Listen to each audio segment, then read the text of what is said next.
Alright, so hopefully you watched my previous video on sketching part 1 where I mentioned about the quarter period and I drew the maximum, minimum and center lines and shown very quickly on how to solve x-intercepts using exercise 14H. Okay, so like I said, I'm going to now try to do a few of the other questions but faster. Okay, so I'm going to try the one, let's do B, okay, and then I'll do D because it has that 2x as well. This has a 2x as well, but it has a root 3, and maybe some of you might find that tricky. Okay, so I'm going to do B, and then I'm going to do D. All right, so 2 sine of 2x minus root 3. So let's do B. Y equals to 2 sine of 2x minus root 3. Is that correct? Yes. Okay. Where x is between 0 and 2 pi. Okay, so same drill again. Hopefully we're a bit faster now, so or at least understand what my aim is. So I'm going to write here amplitude is 2. Period equals 2 pi on 2, which is pi. So that means the quarter period, so QP is equal to pi divided by 4, so it's pi on 4. Okay, I can see that if I'm reading this is down by root 3, I can see that that's your amplitude, and this doesn't move left or right. Okay, so this doesn't move left or right. And okay, so here we go. We're going to start drawing. So from 0 to 2 pi, but remember, actually no, yeah, I'm going to leave it there. Leave it right there. So starting at it goes down by root 3. So remember, it used to, the amplitude is 2, so it should have been 2 and it should have been negative 2, right? But I'm going down root 3. Now root 3 is about 1 point something. Okay, so if I've gone down by root 3, maybe it's about here. Okay, so let's say it's 2 down by root 2. Okay, down, so that means it's no longer there. And then negative 2, I'm also going down as well. So I'm going down by root 3. So now I've got down here, maybe it's negative 2 minus root 3. And remember, the center used to be at 0, but now it's gone down by root 3. Okay. Cool. Now we're just going to quickly do these dots just to remind you. Later on, I'm not going to do the dots, and hopefully you pick up what I'm doing. But I'm just doing a quick dots so that you could see my thought process. Okay, so I know it's gone down by root 3, and I've got the amplitude of 2. So from negative root 3 up to 2 minus root 3, that's an amplitude of 2. And same thing from negative root 3 down to negative 2, it's also an amplitude of 2. Now, conveniently, because it doesn't move left or right, this is pretty nice. I know that to get to the maximum starting at negative root 3, that's the first point. I'm moving to the maximum. Okay, and how long does it take? It takes pi on 4. Okay, so this is pi on 4 distance to reach the maximum. So the next one has to be then 2 pi on 4, which reaches here, center, and then next one's 3 pi on 4, which you reach down to the minimum. And then the next one is 4 pi on 4, okay, which is pi, and it goes back to the center. Okay, and then after that's 5 pi on 4, which reaches its maximum, and then 6 pi on 4, which reaches back to the center, and then 7 pi on 4 reaches back to the minimum, and then finally 8 pi on 4, which is 2 pi, reaches back to the center. So this is what I'm saying, like it's nice because there's no left and right, so it actually just ends where it starts and ends in the same spot. So really when I sketch it, I missed that point there. It's pretty easy. You see, it's pretty easy because I've got the endpoints already. I already know when it's 2 pi, it's at negative root 3. I know that when it's 0, it's also at negative root 3. It's not always going to be that easy. So when you have the left and rights, when you go back and do the other questions where you have left, right, left, right, left, oh, not that one, left, right, left, right, left, right, left, right, then those ones are going to get trickier because it does matter now where your starting point is and where it goes. Okay, which I'll do an example of that later. But here we go, let's do this easy one here. So we've got our graph. What am I missing? I've got my maximum, minimum, I've got my endpoints. The ones I'm missing are x-intercepts. Now, what you can see already from the graph is you should be expecting 4 solutions. Now, this is key because that 2 there, remember that changes the period. It changes the period down to pi. And one of the techniques I taught you is that whatever's in these brackets, we are going to alter the domain. Now, if it's 2x, then we are now going to change the domain from 0 to 4 pi because I'm multiplying this by 2 and I'm multiplying this by 2 because it says 2. So 2 times x, okay? Essentially, when I taught you this, I said that it's easier to extend the graph by the factor of 2 rather than halving it. We want to keep the unit circle, so we're just doing 2 cycles instead. That's essentially what I'm doing, okay? So now we've got a new domain. We're going to say, let's hypothetically stretch it by a factor of 2 because it says 2 there. Then we're going to go back here. We're going to say, all right, y equals 2 sine of 2x minus root 3, right?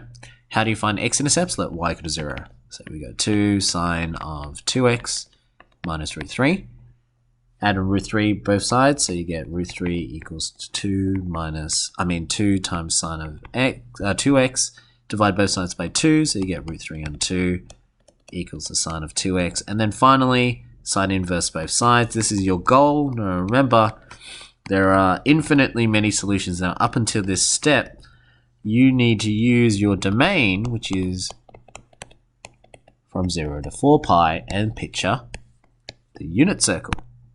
So the question is, sine of what angle, forget about the 2x, sine of what angle will give you a positive root 3 and 2. Now sine, when is it positive? It has to be up here. It has to be up there. This is where the y-axis is positive, so I'm going to write root 3 and 2 there. So that means which 2 quadrants should it be in? It has to be in these 2 points. Those are the only way where you can get a triangle where the height, so the height that I'm dotting right now, the height, which is sine, is positive. That's the only time when you have a coordinate, y coordinate that is positive. The problem is we don't know what the angle is. So we don't know what are these angles and what are the distances. That's what we don't know. That's why you have to learn your exact values, right? So sine of what angle will give you root 3 and 2, and hopefully you picked up it's 60 degrees, which is pi and 3, and this is also another 60 degrees, which is pi and 3. Okay, so now that I know that, these are my 2 regions, and I know it's pi and 3. Now let's start from my first domain, which is 0. Starting at 0, I'm going to go around the circle, and I hit my first solution. So my first solution was I started at 0, and I just needed to move pi and 3 in the positive direction. I'd get my first answer. So I get my first.